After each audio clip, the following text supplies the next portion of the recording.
사람이라면 누구나 간절한 꿈과 소원들이 있지요. 오늘 지금 우리 누구에게 물어보더라도 간절한 바람과 꿈과 소원이 있다면 모두가 한결같이 대답하는 게 있을 것입니다. 코로나19 빨리 끝나고 예배드릴 수 있도록 정상적인 예배드릴 수 있으면 좋겠습니다. 이게 아마 반절한 꿈과 소원이 아닐까 그런 생각이 듭니다. 백범 김구 선생님은 평소에 간절한 소원과 꿈이 있었는데 그가 이렇게 말했습니다. 하나님이 나에게 너의 꿈과 소원이 무엇이냐고 묻는다면 그는 서슴없이 이렇게 말할 것이다 라고 대답했습니다. 나는 대한민국의 독립이요, 그렇게 답한다고 말했습니다. 그리고 두 번째 소원이 무엇이냐고 묻는다면 두 번째 소원도 대한민국의 자주 독립이다, 그렇게 얘기를 했습니다. 그리고 그 다음에 세 번째 너의 간절한 꿈과 소원이 무엇이냐고 묻는다면 자기는 더 큰 소리로 이렇게 대답하겠다고 했습니다. 내 소원은 우리나라 대한의 완전한 자주 독립이요. 첫 번째도 독립, 두 번째도 독립, 세 번째도 독립이다. 백범 김구 선생의 간절한 소원과 꿈은 독립이었습니다. 우리가 늘 읽는 성경에 등장하는 모든 위대한 인물들은 모두가 다 하나같이 간절한 꿈과 소원들이 있었습니다. 예를 들면 모세 같은 경우는 자기가 애굽에서 인도해낸 이스라엘 백성들과 함께 가나안에 들어가는 것이 그의 꿈과 소원이었습니다. 다니엘과 같은 경우는 잃어버린 나라를 회복하고 예루살렘으로 돌아가는 것이 그의 꿈이었습니다.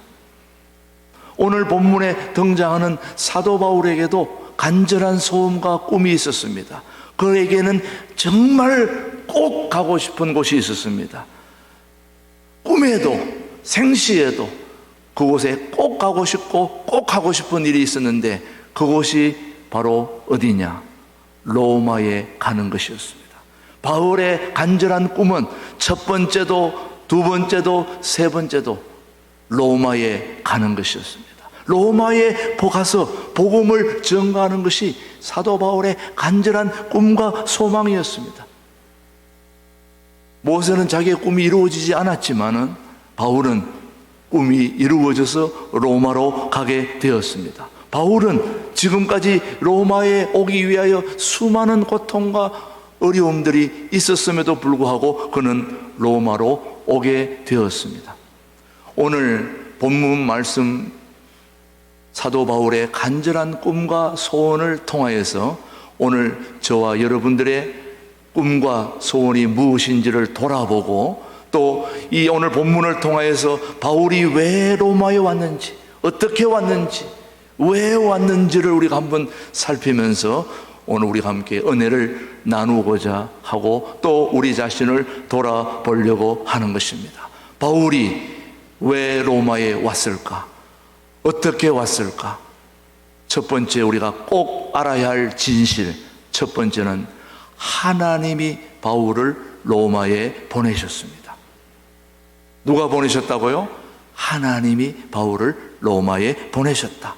사실 바울이 자진해서 가이사에게 상소하기 위해서 자신의 의지대로 로마에 온 것 같이 보이지만 실은 하나님이 바울을 로마에 보내셨다는 것을 오늘 우리 말씀으로 사도행전 27장 한번 말씀을 같이 살펴보시면은 사도 바울이 하나님이 보내셔서 왔다는 것을 사도행전 27장 24절에 써놨습니다. 바울아, 시작.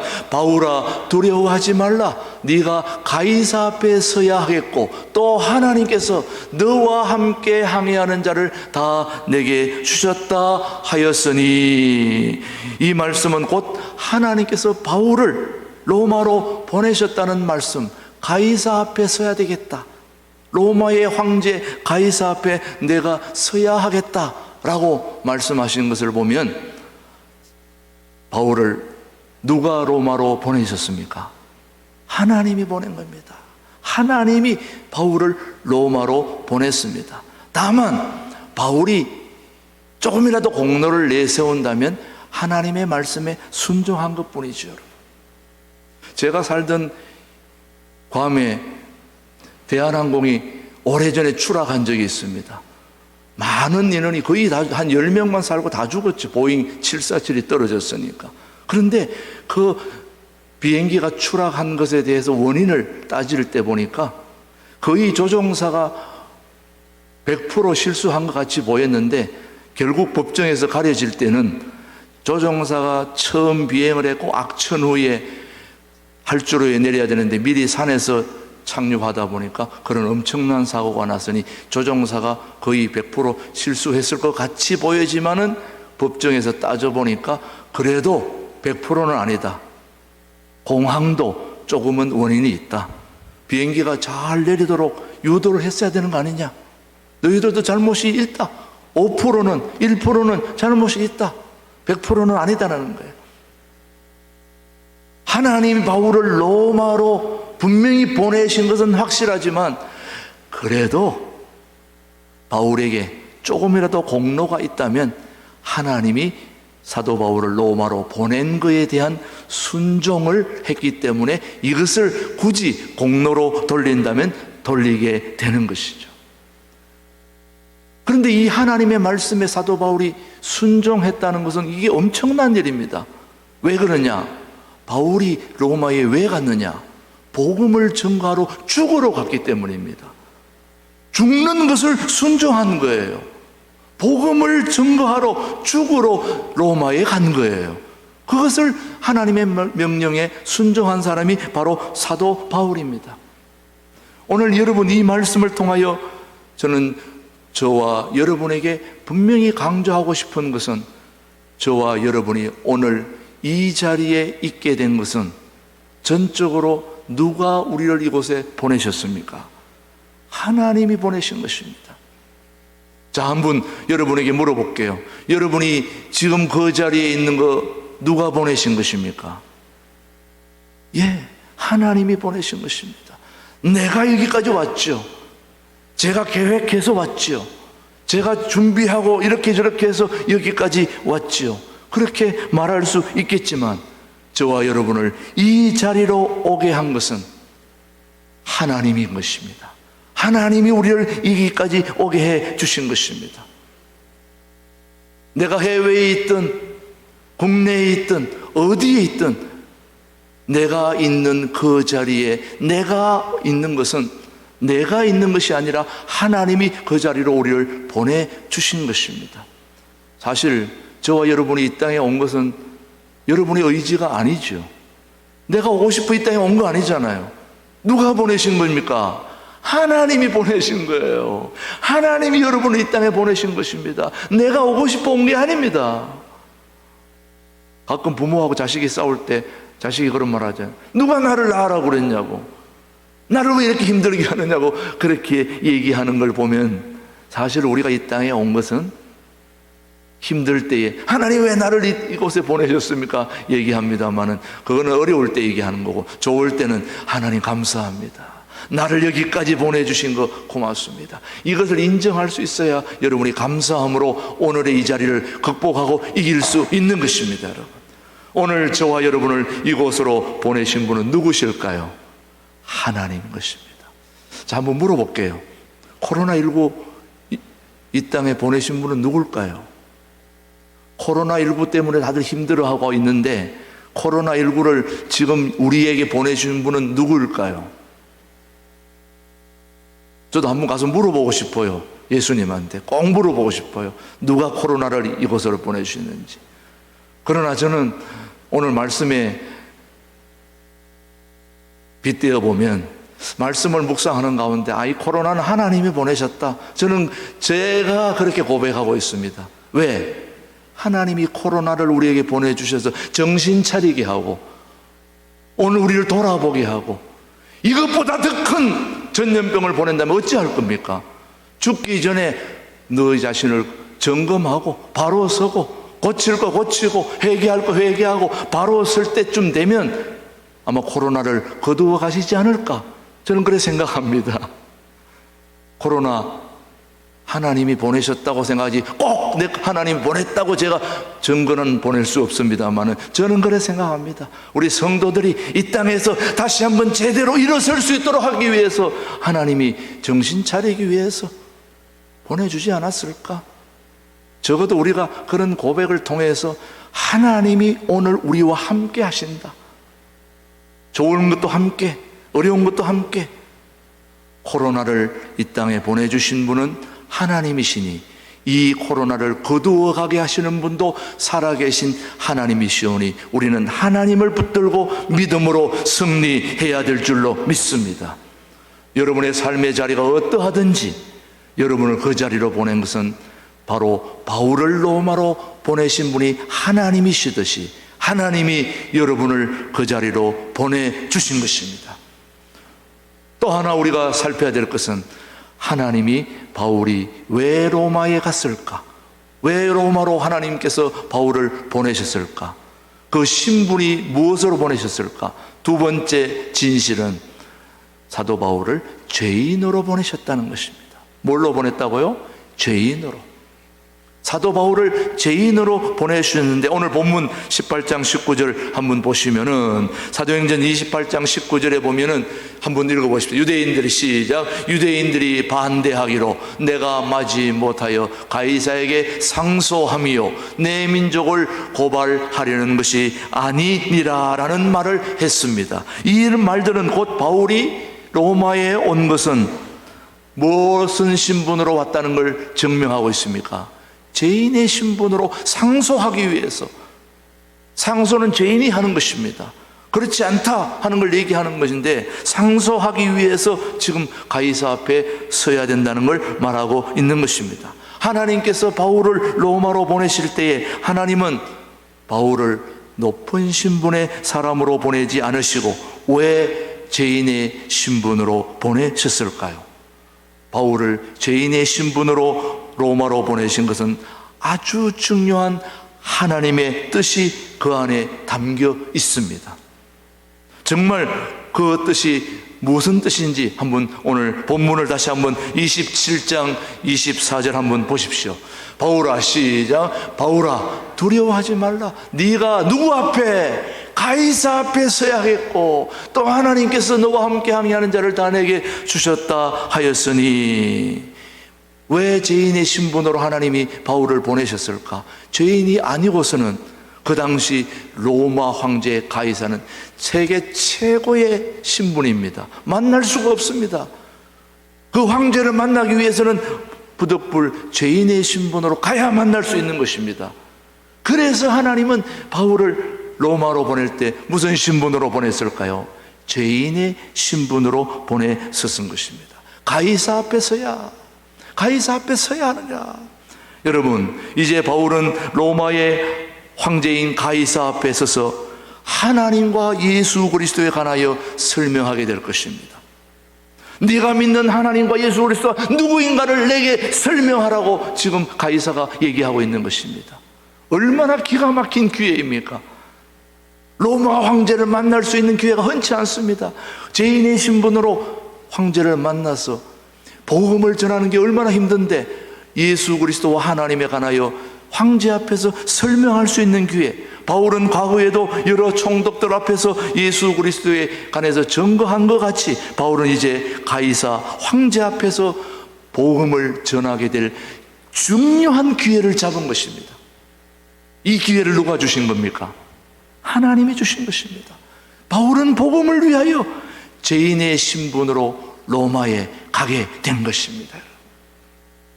이것은 마치 바울이 죄인의 신분으로 로마에 가서 황제를 만나 그토록 복음을 증거하고 싶어 했던 그 소원을 이룬 것처럼 하나님이 저와 여러분을 만드신 살아계신 하나님이 하나님의 아들 예수 그리스도를 이 땅에 보내실 때 뭘로 보내셨어요?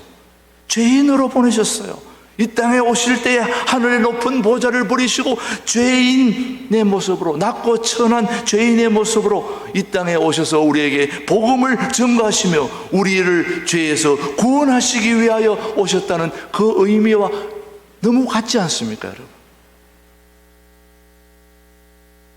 로마 황제 가이사 앞에 감히 설 수 없는 바울이 죄인의 신분으로 황제 로마에게 있어서 복음을 전가할 수 있는 기회, 마치 하나님의 아들 예수님이 이 땅에 낮고 천한 죄인의 모습으로 와서 우리를 구원하시려고 그렇게 우리에게 복음을 전해주신 그 예수님의 모습과 거의 흡사하지 않냐 이거예요. 이렇게 마지막으로 하나님께서 바울을 로마로 보내신 것은 부득불 뭘로 밖에 보낼 수밖에 없었습니까? 죄인으로 보내신 이유가 거기에 있었던 것이죠. 하나님이 바울을 로마로 보내셨고 무슨 신분으로? 죄인의 신분으로 보내셨고, 또 하나 중요한 진실 하나는 하나님께서 사도 바울을 선교사로 보내셨습니다. 뭘로 보내셨다고요? 선교사로 보냈습니다. 여러분, 선교사가 뭡니까? 말씀을 증거하는 자가 선교사입니다. 복음을 전하는 사람이 선교사입니다. 자, 한번 오늘 사도행전 28장 17절 말씀을 한번 보시죠. 바울이 로마에 도착하자마자 뭐 했는지, 사흘 후에 시작. 사흘 후에 바울이 유대인 중 높은 사람들을 청하여 그들이 모인 후에 이르되, 여러분 형제들아, 내가 이스라엘 백성이나 우리 조상의 간섭을 배척한 일이 없는데 예루살렘에서 로마인의 손에 제수로 내준 바 되었으니. 사도 바울이 로마에 도착하자마자 바로 뭐부터 했습니까? 복음을 증거한 것부터 했습니다. 여러분, 사도 바울이 로마에 도착해서 로마 시내를 관광한 게 아닙니다. 로마의 유적지를 돌아본 게 아닙니다. 도착하자마자 바로 복음을 전했습니다. 선교사가 바로 그렇습니다. 선교사는 어디에 도착하든 관광하거나 그런 게 중요한 게 아니라 뭐 하는 겁니까? 복음을 증거하는 겁니다. 복음 전하는 사람이 선교사입니다. 여러분, 선교사는 복음 전하는 자입니다. 내가 해외로 갈 수 없기 때문에 아프리카나 중동이나 이슬람권이나 어디든지 내가 복음을 전하러 갈 수 없기 때문에 대신 누구를 보냅니까? 선교사를 보내서 선교사가 해외에 나가서 복음을 전하는데 그 사람들을 선교사라고 그럽니다. 복음 전하는 자가 선교사입니다. 여러분, 날마다 바울의 서론은 늘 비슷합니다. 자신이 철저한 유대주의자라는 민족의식을 강조하며 구약의 예언을 들어 예수 그리스도가 메시아라고 하는 증거를 늘 서두에 계속 강조하는 인물이 바로 사도 바울이었습니다. 그는 오늘도 역시 마찬가지입니다. 바울이 로마에 온 것은 외형상으로는 죄인의 신분으로 모습으로 왔지만 바울은 온 로마를 복음화시키기 위하여 하나님께서 보내신 최초의 선교사가 누구였습니까? 바울이었습니다. 바울을 통하여 복음을 로마에 전해야, 그 당시 로마가 세계 최고의 강대국이었고 모든 것이 로마를 통하여 세계로 뻗어나가는 것이었기 때문에 그걸 너무나 잘 아는 사도 바울은 로마에 가야 온 땅의 복음이 증거된다는 걸 알기 때문에 그토록 바울의 간절한 소원과 꿈이 뭐였습니까? 로마로 가는 것이었습니다. 로마로 가는 것은 로마에 구경 가는 것이 아니라 복음을 증거하기 위해서 온 땅의 복음이 증거되어야 그제야 땅에 끝이 오리라고 하신 주님의 말씀을 늘 기억하는 사도 바울의 사명은 복음 증거하는 것이었습니다. 그래서 그토록 로마에 가고 싶어 했던 거죠. 여러분, 바울이 죄인이라고 하는 것은 로마로 가기 위한 방편에 불과한 것이었습니다. 사실 바울이 죄인은 아니었죠. 죄인은 아니었죠. 예수님이 죄인은 아니었지만 우리에게 복음을 전해주시려고 이 땅에 오셨잖아요. 사도 바울도 역시 마찬가지입니다. 바울이 죄인된 모습으로 가야 바울 복음을 전할 수 있기에 죄인의 모습으로 로마에 가게 된 거죠. 오늘도 마찬가지입니다. 우리가 복음을 전거할 때에 전체주의, 사회주의 국가나 이슬람권에는 아직도 정상적인 복음을 전할 수가 없기 때문에 선교사가 가더라도 부득불 그들의 현재 모습이 위장될 수밖에 없습니다. 정상적인 모습으로는 절대로 복음을 전할 수 없기 때문에 유학생으로, 그 다음에 사업가로, 교수로 혹은 자선사업가로 위장을 해야 복음을 전할 수 있습니다. 오늘날 사회주의 국가 또 이슬람권에는 정상적인 모습으로 들어갈 수가 없습니다. 여러분 알다시피 전체주의 중국이나 이슬람권에서 선교하는 분들의 선교사들의 그 선교 편지나 답장이나 이런 것들을 보면은 정상적인 이름을 대지 않습니다. K, T, 히읗 뭐 앞에 그런 문자로 암호화해가지고 그렇게 보냅니다. 왜? 위장해야 되니까. 드러나면 바로 추방입니다.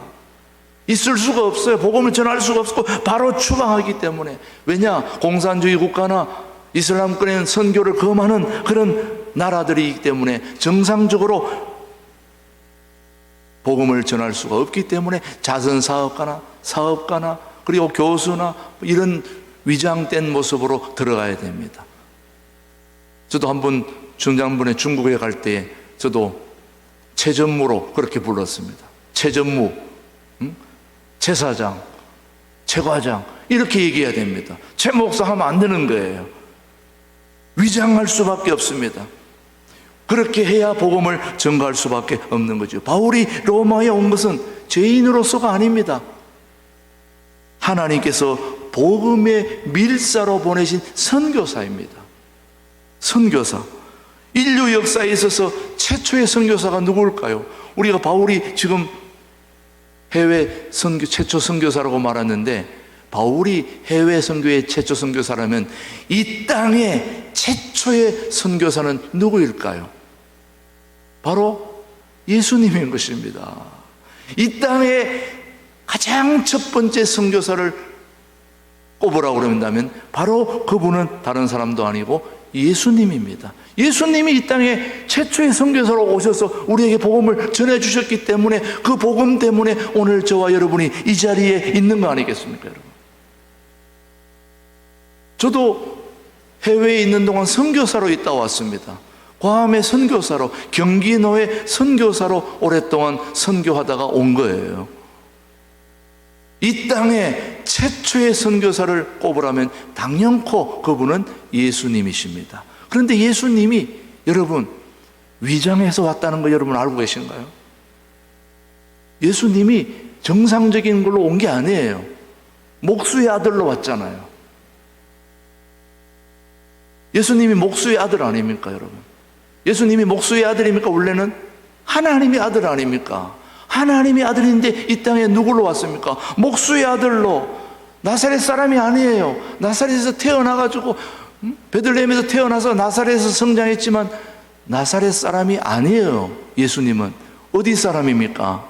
하나님의 아들이고 하나님 자신입니다.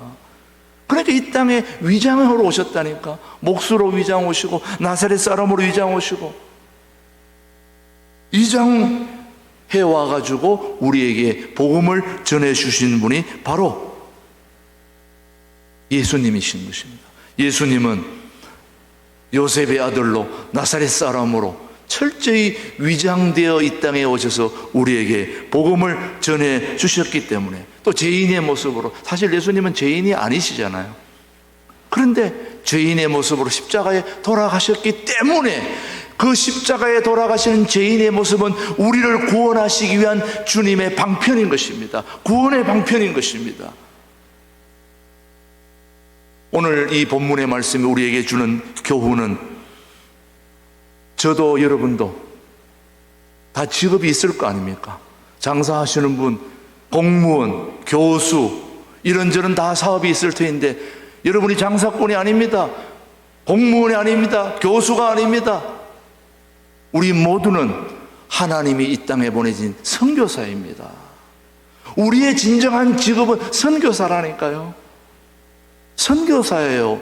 선교사인데 다만 교수로, 사업하는 사람으로, 공무원으로, 이런저런 일을 하는 사람으로 위장된 것뿐인 거예요.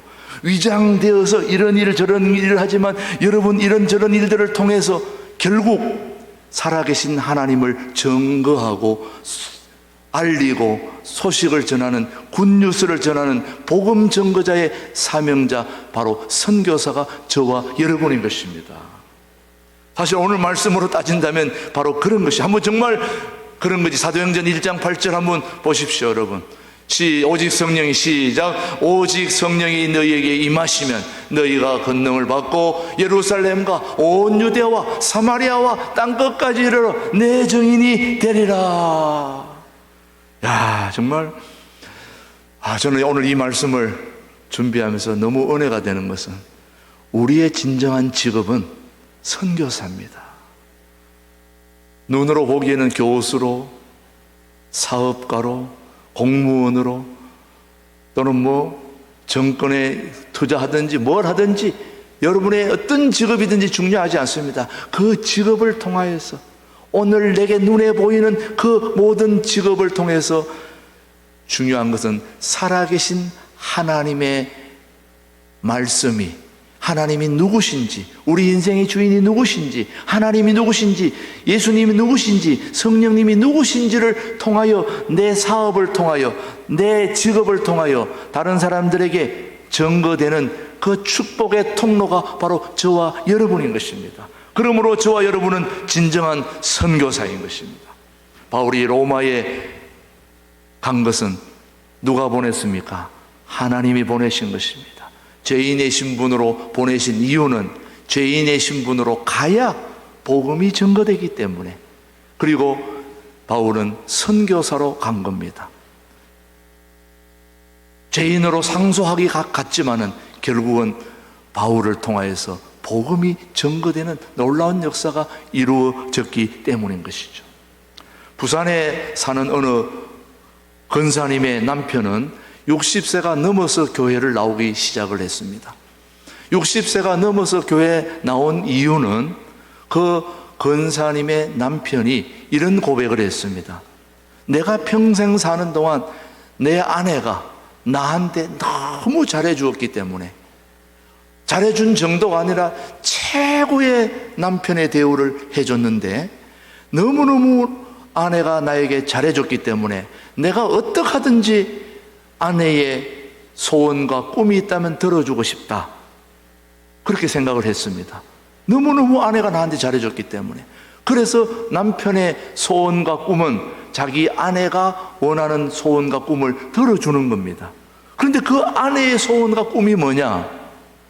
사랑하는 남편과 내가 함께 손잡고 교회에 가는 것이다. 그런 소원과 꿈을 얘기했더니 그 남편이 내가 다른 거는 못 들어줘도 그거 들어주겠다. 그래서 손잡고 함께 교회에 나왔다는 것입니다.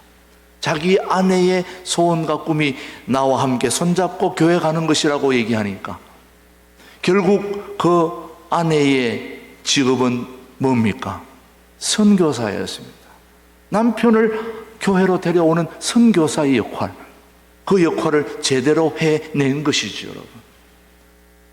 사랑하는 신광두레교회 모든 성도 여러분, 또 이 방송을 보고 있는 모든 유튜브 가족 여러분, 여러분은 모두 선교사십니다. 왜 선교사냐?